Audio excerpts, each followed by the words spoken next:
here we are.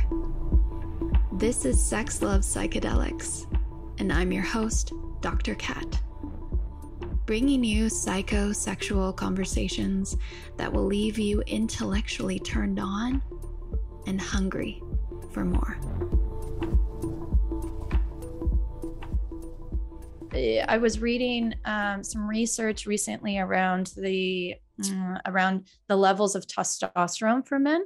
And it was saying how recently there's reports of 1 out of 4 men over the age of 30 with low testosterone and 1 in 20 clinical symptoms related to the deficiency. And, you know, I since this conversation has been brought to light for me, I've seen everywhere now where people are giving all these different remedies for low testosterone, or clients are coming to me afraid that they have low testosterone or worried if their symptoms of fatigue are related to that. And it always just I always have, before I can give any sort of answers to anybody or tell them that red light therapy on their ball sack is going to help them to increase their testosterone, I was like, I don't understand what is happening here myself. And then even how research can be biased in and of itself when it's presented. So can you help all the men and the women and really anybody out there who's listening to this understand what is this? Is this sensationalized? Is this, what's the reality around this? Yeah. It's not sensationalized. So a lot of the research that I've done and has shown, and these are studies that are in NCBI and PubMed, is that testosterone levels have dropped 40% over the last 40 years for the average male. So that's 1% per year, which is astonishing. And so this is guys that are in their 30s and 40s now have testosterone levels that guys who are 60s and 70 had in the 70s or 80s. And that's it's a significant, and it's drastic. And it's one of those things that's interesting because it doesn't just happen immediately, right? It's taken it's like a death of 1,000 cuts, right? It's taken a really, really long time for it to happen. And now we're sort of just noticing it. Some of the doctors that I work with who are in their 60s and 70s, they say when I was treating patients when I was in my 20s and 30s, the T levels for men were, generally always, over 1,000. And now you'd be hard pressed to find, even guys in their 30s who have natural testosterone over 1,000. So the markers keep moving, right? The markers move. And so now it's the normal range is, 300 to 600, which, is just much lower. I have opinions and thoughts on sort of why it's happening and what's going on. Most of it's environmental, I would say. There's a whole host of issues that are happening in our environment with chemicals and, things that we absorb through our skin, through our body, through drinking, through eating foods that are major, major, major contributors to the lower testosterone because they act like estrogen.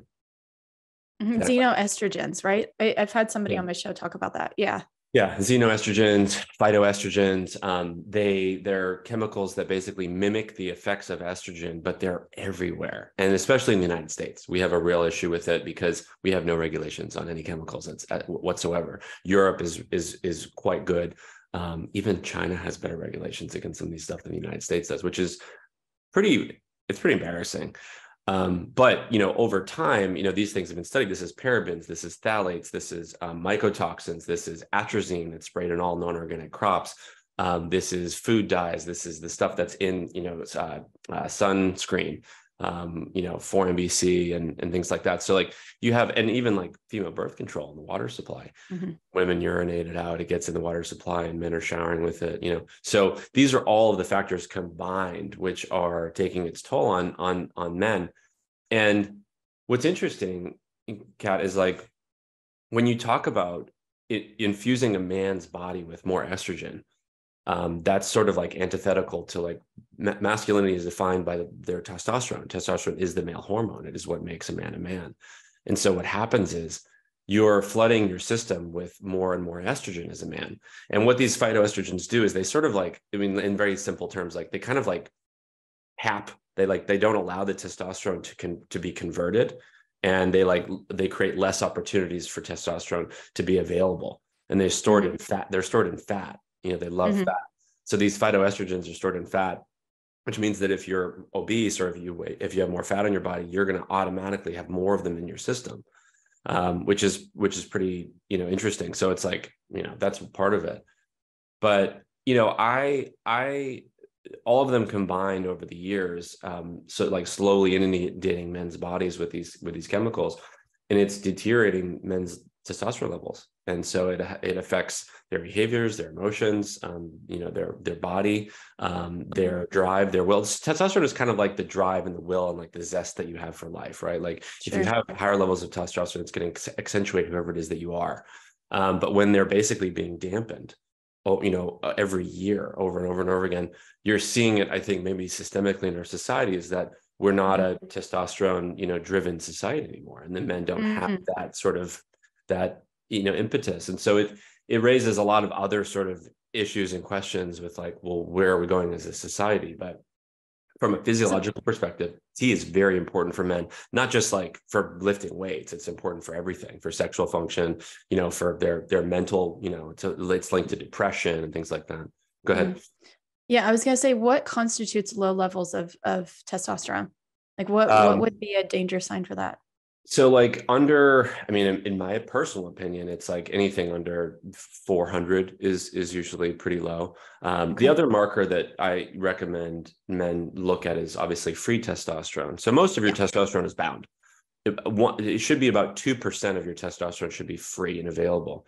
And the hormone that binds it is called sex hormone binding globulin, which is like, if you can figure out how to reduce that, and that increases your free, and that means that you have more bioavailable. So even if your level of T is 500 or 600, but you have a good amount of free as a percentage, you're going to be doing okay, as long as you don't have other symptoms. But what we're finding is that like a lot of men, just their levels are super low, and their free is less than 2%, and their SHBG is really high, and it's causing a whole host of issues because they're just not able to function like as they would necessarily. And what would that be as function necessarily? So obviously it messes with our sexual desire or erections, but are there other symptoms that we're seeing and how that's impacting? You said the culture, which I'm really curious about. Yeah. How are we seeing that influence the culture? So physiologically, it's your ability to build muscle and maintain muscle, which is obviously important for men as they age because it gets harder and harder. It's, the libido and the circulation and the arousal. It also is a huge factor for depression. Depression is a big, big, big issue. So they have a bunch of interesting research on atrazine, which is like this major major chemical that's sprayed in crops all around the world. And in India in particular, there were a lot of suicides that were happening as a result of these Indian farmers needing to compete, and they had to spray their crops with atrazine. The atrazine has all of these really intense phytoestrogens and chemicals in it that lead to depression, which then lead to suicide. So low testosterone is sort of like your general attitude about life, like, having sort of like a lack of like the will and the drive to move forward. And so I guess, then the question becomes, how does that affect society at large, right? Like, where are we as a society? And these are much more sort of like just a general opinions, but what kind of a society are we living in now versus 50 or 60 years ago? What type of men, are being groomed and created now? And what type of men are we being as we sort of move forward? And I don't know, I get a lot of feedback that men have changed significantly. And, I think that it's not just because of those movements, the Me Too movement, stuff like that, like physiologically, we are under attack. Right. And so if our body doesn't have the hormones that make us in our more in our masculine, the drive, the will, the protector, like how do we create for our families and for our children, right? If we have less of that, then, where are we going? And so the testosterone isn't just like getting a good erection. That's obviously an important part of it. It's a whole host of other things. It affects your entire well-being. So I think that people think testosterone is this really bad hormone. It's not. If you haven't dealt with your issues and you have anger and aggression and whatever it is, like, and you have high levels of testosterone, sure, you need to work on that, but they're not, it's not causal. You know what I mean? Yeah. Testosterone is incredibly important for masculine health. Well, that was fun. Thanks for tuning in, lovers. And if you want to experience more ecstasy and sexual liberation, head over to s.xlovepsychedelics.com and learn about how you can join me for any one of my online or live events. And while you're there, grab my free guide on sex and psychedelics. Remember, this podcast is for entertainment and educational purposes only. Please contact your healthcare provider and local law before pursuing any of the products or psychedelics discussed. And one final note here. I make this show specifically for you. If you're loving the show, then be sure to leave me a review in iTunes or Spotify to let me know. Happy to be here and happy to serve. I'll see you next time on S.x Love Psychedelics.